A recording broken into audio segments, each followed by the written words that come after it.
37 ഹജ്ജ് ചെയ്തു. 1973 ആ ഹജ്ജക്ക് യാത്രയായി. ആ യാത്ര പുറകെ ആ ഹജ്ജ് കഴിഞ്ഞ ശേഷം ഉപ്പയുടെ പോക്കറ്റിൽ ഒരു പേപ്പർ ഉണ്ടായിരുന്നു. ആ പേപ്പറിൽ എഴുതി വെച്ചത് ആരും അറിയില്ല.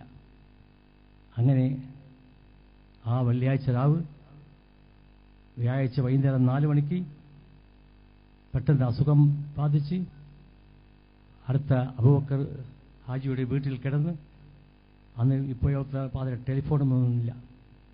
ഞങ്ങൾ തന്നെ മരണം അറിയുന്നത് അടുത്ത ദിവസമാണ്. അവിടെ നിന്ന് പെട്ടെന്ന് അസുഖമായപ്പോൾ ഡോക്ടർമാർ നിറയെ വന്നു, രാഷ്ട്രീയ നേതാക്കന്മാർ വന്നു, ആലിമീങ്ങൾ വന്നു. കുടുംബത്തിൽപ്പെട്ട ഒരേ മകളും മകളുടെ ഭർത്താവ് സെയ്ദ് അമീൻ ബാഫയ്ക്ക് തങ്ങൾ മാത്രമാണ് ഉണ്ടായിരുന്നത്. അപ്പോൾ ഡോക്ടർ പറഞ്ഞു, തങ്ങളെ സംസാരിക്കാൻ പാടില്ല. അപ്പോൾ പറഞ്ഞ വാക്കായിരുന്നു, സക്കറാത്തിന് സമയത്ത് വസിയത്ത് സുന്നത്താണ്. എനിക്ക് ചിലത് പറയാനുണ്ട്. ആലിമീങ്ങളായ ആലിമീങ്ങളോടും ആ രാഷ്ട്രീയ നേതാക്കളോടും പറഞ്ഞ വാക്കെന്ന് പറയും. അപ്പം ഇന്ത്യ രാജ്യം വലിയൊരു രാജ്യമാണ്. നമ്മൾ മുസ്ലിമുകൾ വളരെ കുറവാണ്. ഈ മുസ്ലിമുകൾ നമ്മൾ കലഹിക്കരുത്. എല്ലാവരും സുന്നതമായത്തിൻ്റെ പ്രവർത്തനത്തോടുകൂടി ഒന്നിച്ചു നിൽക്കണം. ഇസ്ലാം എന്നുള്ള മുദ്രാവാക്യം ആദ്യമായി കണ്ടുകൊണ്ട് പിന്നീട് രാഷ്ട്രീയം കണ്ടാൽ മതി എന്ന് ഉപദേശിച്ച് മകളോട് പറഞ്ഞു, മകളെ ആ സംസം വെള്ളം എൻ്റെ വായിൽ വെച്ച് കൊടുക്കൂ. മകൾ വെള്ളം കൊടുത്തു. അഷ്ഹദു അല്ലാ ഇലാഹ ഇല്ലല്ലാഹ് വ അഷ്ഹദു അന്ന മുഹമ്മദ് റസൂലുള്ളാഹി എന്ന് പറഞ്ഞുകൊണ്ട് എല്ലാവർക്കും അസ്സലാമു അലൈക്കും വറഹ്മത്തുള്ളാഹി വബറകാതുഹു പറഞ്ഞ് കൈ കെട്ടുകയും ചെയ്തു. ഇന്നാ ലില്ലാഹി വ ഇന്നാ ഇലൈഹി റാജിഊൻ. ആ ദിവസം കഴിഞ്ഞ രാത്രി ആരും അറിയില്ല, അവിടെയുള്ള ആൾക്കാർക്ക് മാത്രമേ അറിയൂ. പിറ്റേന്ന് വെള്ളിയാഴ്ച ജുമാഅക്ക് എല്ലാവർക്കും അറിയാം. ഹറമിൽ പോയവർക്ക് എത്രയോ മയ്യത്തുകൾ കൊണ്ടുവരും. ആ മയ്യത്ത് കൊണ്ടുവരുന്ന കൂട്ടത്തിൽ അന്ന് ഇമാം പറഞ്ഞൊരു വാക്കുണ്ടായിരുന്നു, ഇന്നിവിടെ ഒരു മയ്യത്ത് കൊണ്ടിടുന്നുണ്ട്. ആ മയ്യത്ത് നമ്മുടെ ഇന്ത്യയിലെ, കേരളത്തിലെ, മലബാറിലെ സയ്യിദ് വംശപ്പെട്ട ഉന്നത സയ്യിദായ സയ്യിദ് റഹ്മാൻ അബ്ദുൽ ഖാദർ ബാഫയ്ക്ക് തങ്ങളുടെ മയ്യത്താണ്. ആ മയ്യത്ത് നിസ്കാരത്തിൽ എല്ലാവരും പങ്കെടുക്കണം. അതടക്കം ചെയ്യുന്നത് ഉപ്പയുടെ പോക്കറ്റിൽ നിന്ന് കഷ്ണം കള്ളാസ് നോക്കിയപ്പോൾ എന്നെ അടക്കം ചെയ്യേണ്ടത് ഖദീജ ബീവി കിടക്കുന്ന സ്ഥലത്ത് ജന്നത്തുൽ മഹല്ല എന്ന് എഴുതി വെച്ചിരിക്കുന്നു. ആ ജന്നത്തുൽ മഹല്ലയിൽ അടക്കം ചെയ്യണം, അതിലും പങ്കെടുക്കണമെന്ന് പറഞ്ഞൊരു വ്യക്തി നിങ്ങളുടെ ബാഫയ്ക്ക് തങ്ങളാണെന്ന് മലപ്പുറത്തുള്ള മുഹമ്മദ് ഹാജി ഞങ്ങൾ പറഞ്ഞപ്പോൾ ഞങ്ങൾ കണ്ണീരോടെ അട്ടഹസി കരഞ്ഞുകൊണ്ടിരുന്നു. ആ മഹാന്റെ ദർജ അല്ലാഹ് ഏറ്റിക്കൊടുക്കട്ടെ. ആ മഹാന്റെ ബർക്കത്തുകൊണ്ട് ഈ തങ്ങൾക്കും എനിക്കും മറ്റുള്ളവർക്കും നിങ്ങൾക്കെല്ലാവർക്കും അല്ലാഹു റാഹത്താക്കി തരട്ടെ.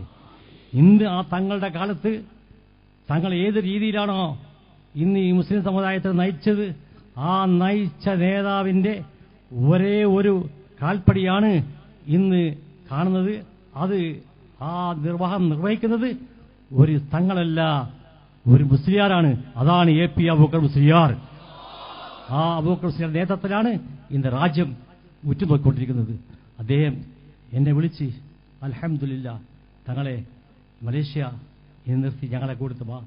35 വർഷം മലേഷ്യയിൽ ജീവിച്ചു. അവിടെ നിന്ന് ഉസ്താദിനെ കൂടെ കൂടി അൽഹംദുലില്ലാ പല ഭാഗത്തും എനിക്ക് പോകാൻ സാധിച്ചു. റാഹത്തായി. ഇന്ന് തന്നെ ഇവിടെ വന്നപ്പോൾ ഞാൻ ഒന്നും കൊണ്ടുവന്നതല്ല, എനിക്കൊരു ആമീൻ മാത്രം കിട്ടും, അത് മാത്രം പ്രതീക്ഷിച്ച് വന്നതാണ്. അല്ലാഹു തആല ഈ തങ്ങളുടെ ദുആയിൽ ഞാൻ ആമീൻ പറഞ്ഞാൽ എനിക്കും എൻ്റെ കുടുംബത്തിനും റാഹത്താക്കി തരും. അല്ലാഹു തആല റാഹത്താക്കി തരട്ടെ. എ.പി. അബൂബക്കർ മുസ്ലിയാരെ പറ്റി ഒരു വാക്ക് പറയാതെ എനിക്ക് നിവൃത്തിയില്ല. ഞാൻ കണ്ട കാഴ്ചയാണ്. ഈ മലേഷ്യയിൽ ഒരു ദിവസം ഞാൻ അവിടെ നിന്ന് വിട്ടുപിരിഞ്ഞ ശേഷം ഞാൻ ഒരു വേറെ വിഷയത്തിന് പോയപ്പോൾ ഒരു ഹോട്ടലിൽ താമസിക്കുന്നു. ഉസ്താദ് അവർ ക്ഷണം സ്വീകരിച്ചുകൊണ്ട് വേറൊരു പരിപാടിക്ക് പോയതാണ്.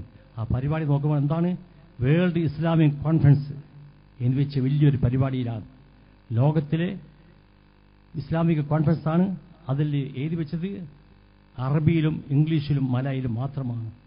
അവിടെ എനിക്കൊന്നും പോകാൻ പാടില്ല. ഉസ്താദ് രാവിലെ എന്നെ ഫോൺ ചെയ്ത് പറഞ്ഞു, തങ്ങളെ നാളെ പരിപാടിയിൽ തങ്ങൾ പങ്കെടുക്കണം.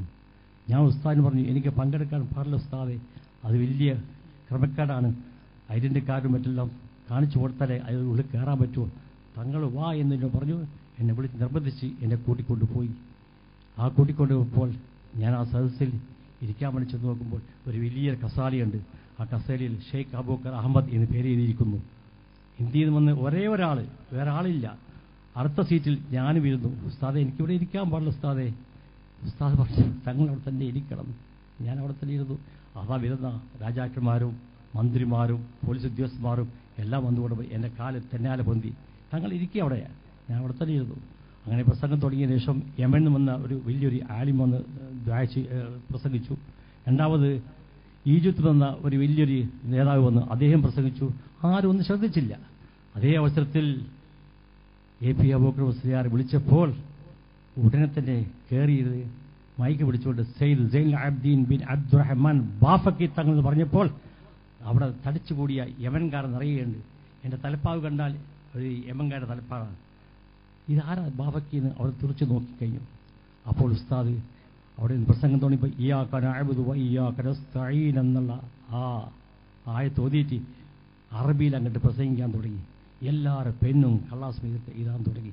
അൽഹംദുലില്ലാഹ് കണ്ട കാഴ്ച എനിക്ക് സന്തോഷം കൊണ്ട് എൻ്റെ കണ്ണിന്ന് കണ്ണീര് വന്നു പോയി. അദ്ദേഹം ഇറങ്ങിയപ്പോൾ ആ 400 ജനപ്രതിനിധികൾ ആലിമീങ്ങൾ തടിച്ചുകൂടി ഉസ്താദിനെ പുകഞ്ഞ് മൊത്തം കൊടുത്ത് ഉസ്താദേ നിങ്ങൾ ഇന്ത്യയിലെ നേതാവ് മാത്രമല്ല ലോകത്തിലെ നേതാവാണെന്ന് അവർ പ്രഖ്യാപിച്ചു. അവിടുന്ന് എൻ്റെ ചെവിടോട് കേട്ട വാചകമാണ്. അവിടെ നിന്ന് പോയി അവിടുന്ന് പറയുന്നു എന്തെന്ന് ഉസ്താദെ നാളെ ഇവിടുത്തെ ഏറ്റവും വലിയ പള്ളി മസ്ജിദ് നഗാര എന്ന് പറയുന്ന പള്ളിയുണ്ട്. ആ പള്ളിയിൽ നാളെ ബുഹാരി ക്ലാസ് എടുത്തേരണം. അത് നിങ്ങൾ തന്നെ വേണം.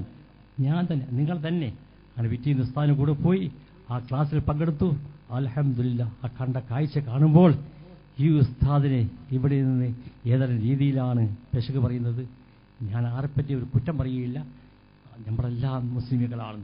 നമ്മളെല്ലാം നല്ലവരായി കാണണമെങ്കിൽ ആരും ഒരാളെപ്പറ്റി ഏപത്ത് പറയാതെ നല്ലത് പറഞ്ഞുകൊണ്ട് പഠിച്ചവനെ ഈ രാജ്യത്ത് കിടക്കുന്ന ഈ മുവാക്കല പള്ളിയിലെ എത്രയോ ഔലിയാക്കൾ കിടക്കുന്നുണ്ട്. ആ സദസ്സിലേക്കാണ് നമ്മളെല്ലാം വന്നിരിക്കുന്നത്. ആ സദസ്സിൽ വെച്ചാണ് വയർത്തങ്ങൾ ദുആ ചെയ്യുന്നത്, സലാത്ത് ചെയ്യുന്നത്. ആ ദുആയിൽ വന്ന് കേൾക്കുമ്പോൾ എത്രയാ ഉസ്താദിനെ ചീത്ത പറഞ്ഞ ആൾക്കാരും ഈ പ്രദേശത്ത് ഈ ഉള്ളിലുണ്ടാവുന്ന എനിക്ക് ഉറപ്പാണ്.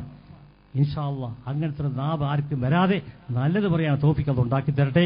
അല്ലാഹു തആല ഈ സദസ്സിൽ വന്ന എല്ലാ ഓരോരുത്തർക്കും എനിക്കടക്കം അല്ലാഹു റാഹത്താക്കി തരട്ടെ എന്ന് പറഞ്ഞുകൊണ്ടിട്ട് ഇൻഷാ അല്ലാഹ് ഈ പരിപാടി ഉദ്ഘാടനം ചെയ്ത് പ്രഖ്യാപിക്കുന്നു. ബിസ്മില്ലാഹിർ റഹ്മാനിർ റഹീം. അസ്സലാമു അലൈക്കും വറഹ്മത്തുള്ളാഹി വബറകാതുഹു.